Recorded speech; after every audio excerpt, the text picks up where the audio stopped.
خلیفہ کیسے مقرر کر دیا؟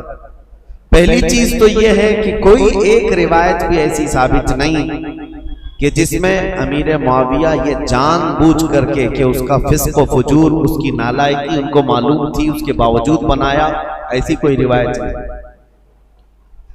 ان کے زمانے میں یا ان کے سامنے یزید کا فسق و فجور علل اعلان نہیں تھا، ورنہ تو وہ صحابی رسول ہیں، ان کے بارے میں اس طرح کا طعن و تشنیع کرنے سے صحابی رسول کے عدل پر اعتراض اٹھ جائے گا۔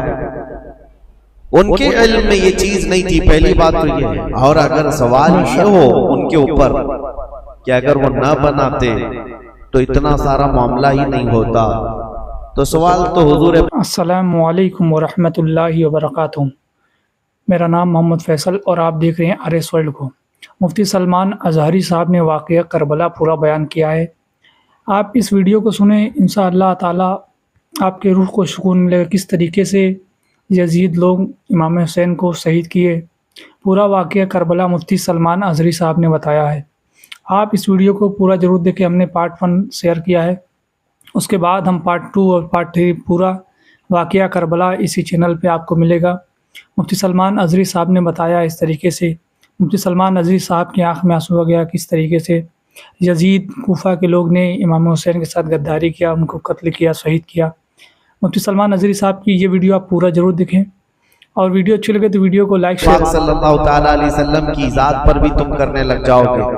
اعتراض کرنے والوں سے کہہ رہے ہیں کہ حضور صلی اللہ تعالیٰ علیہ وسلم تو مخبر صادق ہیں، غیب کی خبریں جاننے والے رسول کریم صلی اللہ تعالیٰ علیہ وسلم کو جبرائیل امین نے یہ امام حسین کے بچپن میں اطلاع دے دی تھی کہ ان کو آپ کی امت قتل کرے گی۔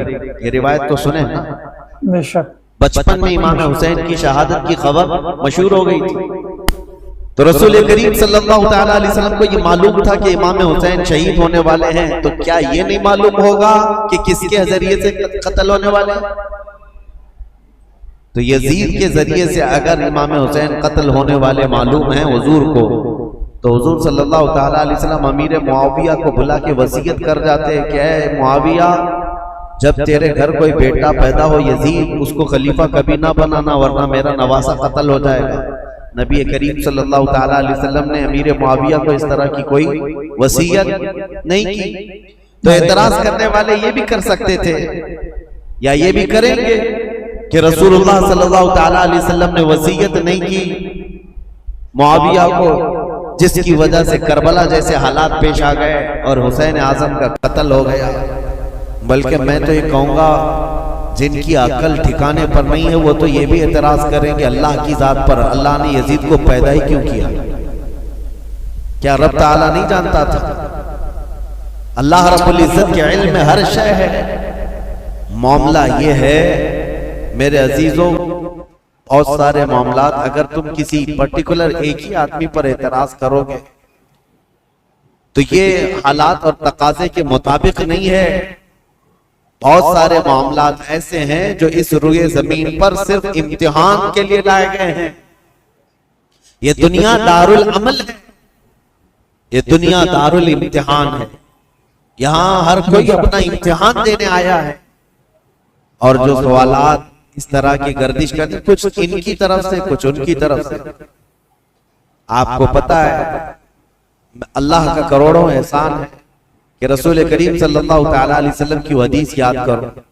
حضور صلی اللہ علیہ وسلم نے حضرت علی سے فرمایا تھا کہ اے علی، ایک جماعت ایسی ہوگی جو تم سے محبت میں مبالغہ کرے گی، غلو کرے گی، اوور کرے گی اور گمراہ ہو کر دوزخ میں جائے، اور ایک جماعت ایسی ہوگی جو تم سے دشمنی کرے گی، نفرت کرے گی اور وہ بھی دوزخ میں جائے گی۔ بس وہ لوگ جنتی ہیں جو درمیان میں ہیں۔ حضرت علی رضی اللہ تعالیٰ عنہ کی اتنا برابر بھی توہین نہیں کرتے اور ان کی محبت میں، عقیدت میں اتنا غلو نہیں کرتے کہ ان کو نبی کے درجے تک پہنچائے، اور اس جماعت کا نام اہل سنت و جماعت۔ اور الحمدللہ ہمیں اس بات کا فخر ہے کہ ہم مولا کائنات علی مرتضیٰ کی تعظیم کرتے ہیں، تکریم کرتے ہیں، لیکن نبوت کے درجے تک نہیں پہنچاتے۔ اب یہ معاملہ، اور کچھ جماعت ایسی ہے جو حضرت علی کا ہمیشہ تان و تشنیع کرتے رہتی ہے، گستاخیاں کرتی رہتی ہے. تو اے سنیو، تم فخر کرو، نہ تمہارا شمار اللہ نے کھٹملوں میں رکھا ہے نہ چوہوں میں رکھا ہے.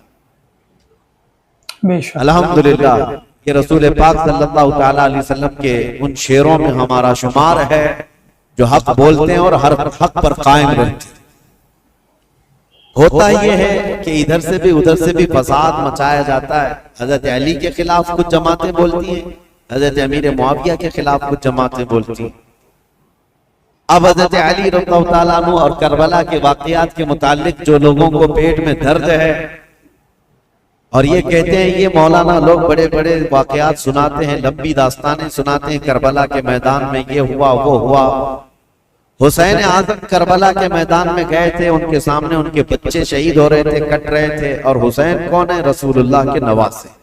حسین کون ہے؟ علی کے بیٹے. حسین کون ہے؟ فاطمہ کے جگر گوشت.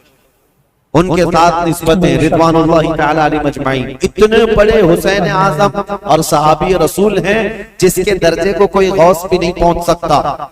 یہ بات تو طے ہے.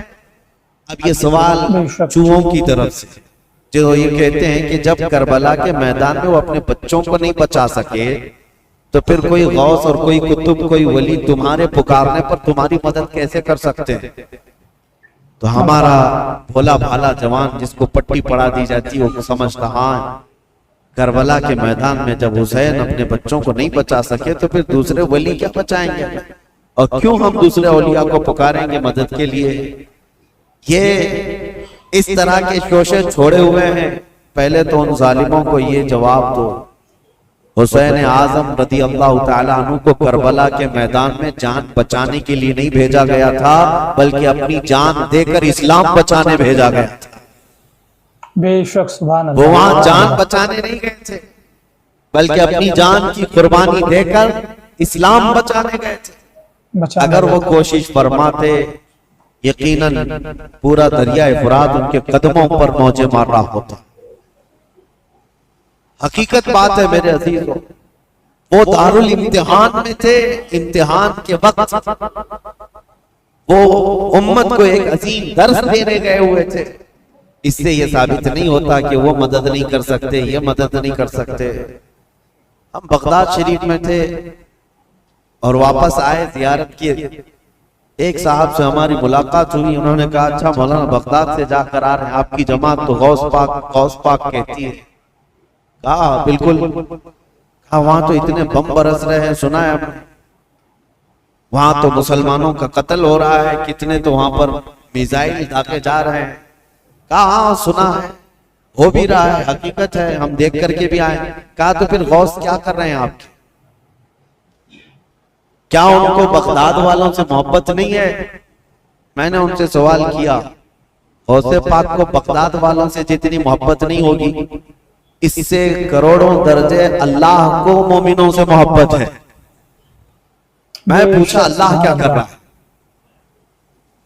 یہ ولی کا مقام بعد میں ہے. اللہ کیا کر رہا ہے؟ کیا اللہ تعالیٰ کو ان مومنوں سے محبت نہیں ہے؟ نادانوں، اگر یہی سوال کرنا ہو تو پھر بدر میں، احد میں، خندق میں، ہر جگہ سوال یہ کرنا پڑ جائے گا کہ رب تعالیٰ نے مومن جماعت کی نصرت کیوں نہیں کی؟ جب دارالامتحان میں ہوتا ہے کوئی امتحان کے میدان میں تو یہ نہیں دیکھا جاتا کہ اس کی جان بچ رہی ہے یا کون بچا رہا ہے، بلکہ یہ دیکھا جاتا ہے کہ اس کے قدم کتنے مضبوط ہیں. استقامت کا امتحان ہوتا ہے. بہرحال سوالات بہت، اعتراضات بہت، اور ہمارا وقت اس میں ختم ہونا چلے جائے. ہم تاریخ کی طرف آتے ہیں. معاویہ بن ابی سفیان رضی اللہ تعالیٰ عنہما، ان کے انتقال کے بعد یزید تخت خلافت پر بیٹھ گئے، جبکہ بڑے صحابہ کی منظوری نہیں تھی، اتفاق نہیں تھا. اور جو صحابہ موجود تھے اس میں حضرت عبد الرحمن بن ابو بکر، حضرت ابو بکر صدیق کے بیٹے عبد الرحمن، حضرت عمر کے بیٹے عبداللہ، حضرت زبیر کے بیٹے عبداللہ بن زبیر، یہ بڑے صحابہ اس وقت تھے. اور حضرت حسین ابن علی رضی اللہ تعالی، ان چاروں نے انکار کر دیا تھا کہ یزید کی تولیت یا اس کی خلافت کو ہم تسلیم نہیں کرتے. اب مسئلہ یہ ہوا کہ یزید بیٹھتے ساتھ ساری جگہوں پر خط لکھنے شروع کر دیے کہ میری بیعت لے لو، اپنے باپ، میرے باپ نے اعلان کیا ہے اپنے انتقال سے پہلے، لہٰذا میں امیر المومنین۔